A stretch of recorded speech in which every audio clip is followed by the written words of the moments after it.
All right, here we go. There was this one American exploration, right? That's what they say. That's what they say. Like I love that I lived in America. I do. Like damn.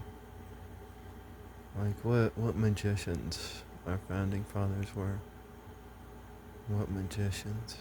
But that's what they say. Right? There was this exploration committee. This exploration, and they were exploring the lands of the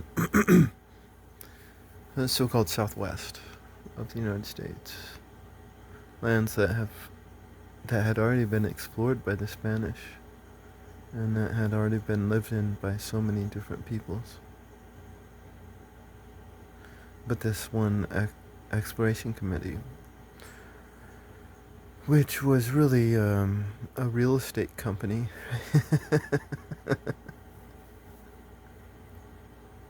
because there's the magic, and then there's a reality, right? No, I love that I'm American because it's just so funny. So, anyways, there was this American real estate company one time, and they sent their so-called explorers to explore these lands, and they were doing it. They were exploring these lands of the Southwest, and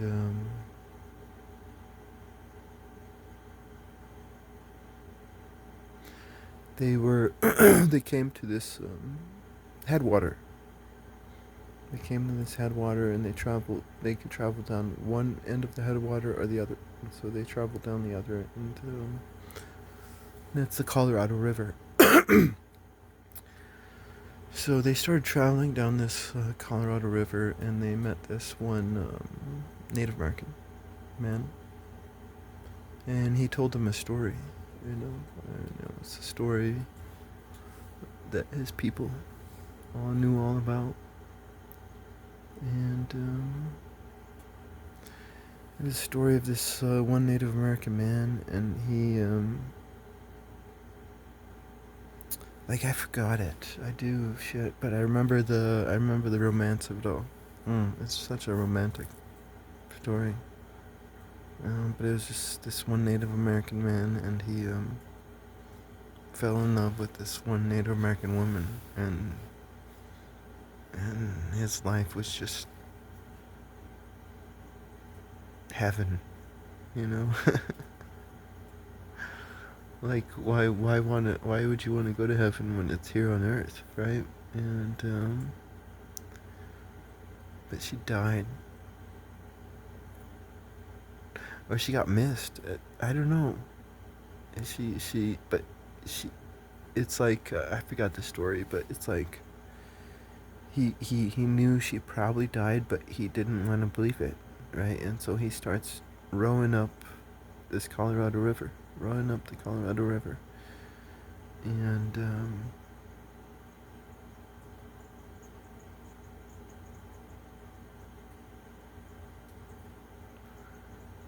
this guy, this so-called quote-unquote guy met him again. I believe in the veil. But this guy met him, and he's like, "What are you doing?" And he's like, "My wife was missing." And he's like, "No, don't, don't go beyond this point. Don't go beyond this point, because the source water of the Colorado River is sacred. The mountains of San Juan. Um, I spent some time there. I did, but he said, "No, no, your wife is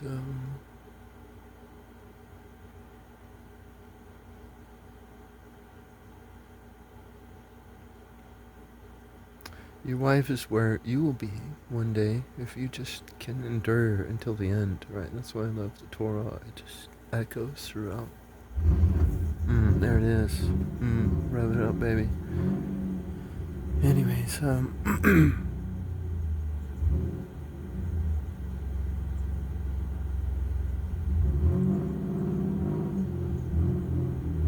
he said that's holy ground. And do not pass beyond this point in your current state, because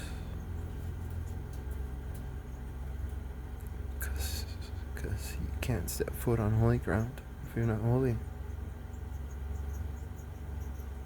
Like you'll reunite one day with her within the holy ground, but you gotta endure till the end. That's basically what he said. And I spent some time in those mountains, the mountains of San Juan, and they are some holy ground. Damn, like I went through some starvation, and it was just the tightest, most awesome detox I had ever gone through. Fuck, but I was getting my nutrients, I'm a fucking doctor, so like consult a doctor, but like starvation is the ultimate detox. Oh my god.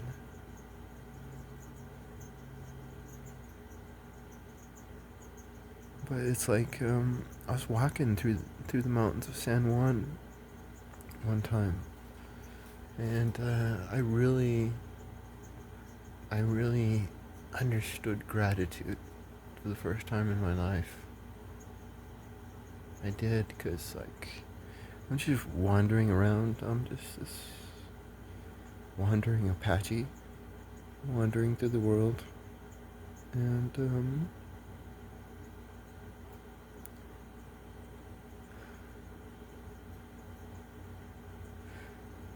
it's like if you wanna get from point A to point B, it's like shit. A fucking road.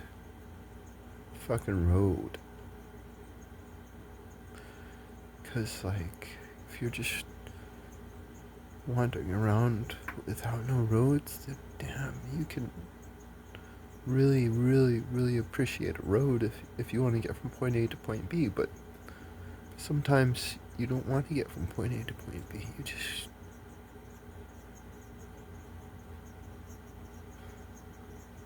like point A and point B is where you're at, and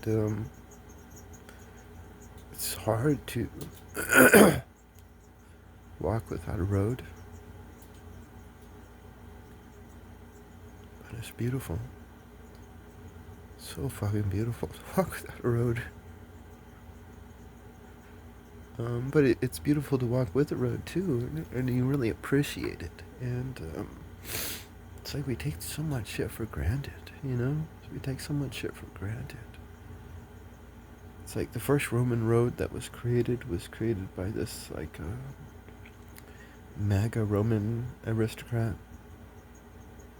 But the people, they liked him, but they hated him, but they liked him, but they hated him, and they like him and hate him, because he was arrogant. He was this arrogant Roman aristocrat, and he was like, hey, we need to take over Campania, and like these Samnites, they're fucking our biggest challenge. Like they're a much bigger challenge than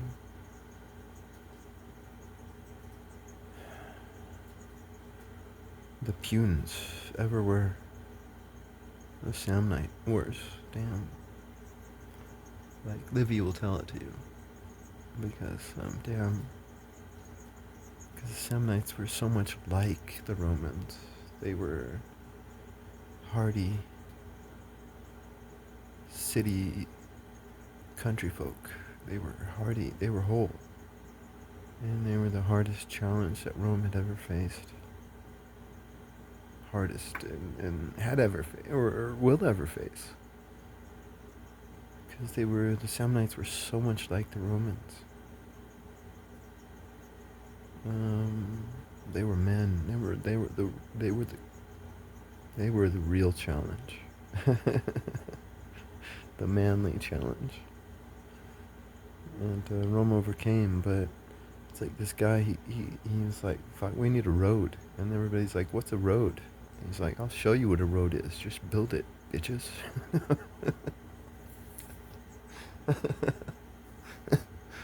Build it, and you'll see what it is. And they built it, and they didn't stop after that.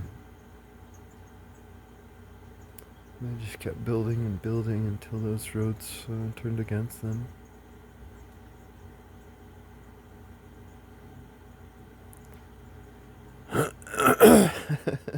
Turned against them. What a beautiful poetic line. Damn. But whatever. Sometimes I fear I'm a narcissist. Because, like, sometimes I'm just so impressed by myself. I hope not. Like, kill your ego, seriously. Like, that's, oh my god. Kill your ego and you will be free. That is the truth. Ew. Ew. Ew. Like,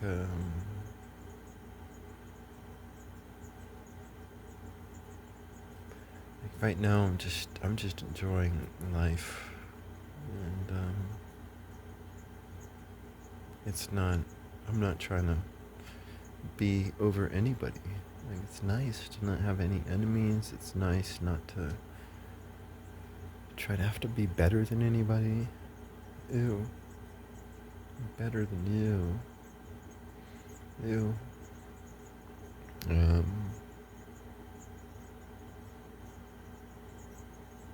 The New Jerusalem.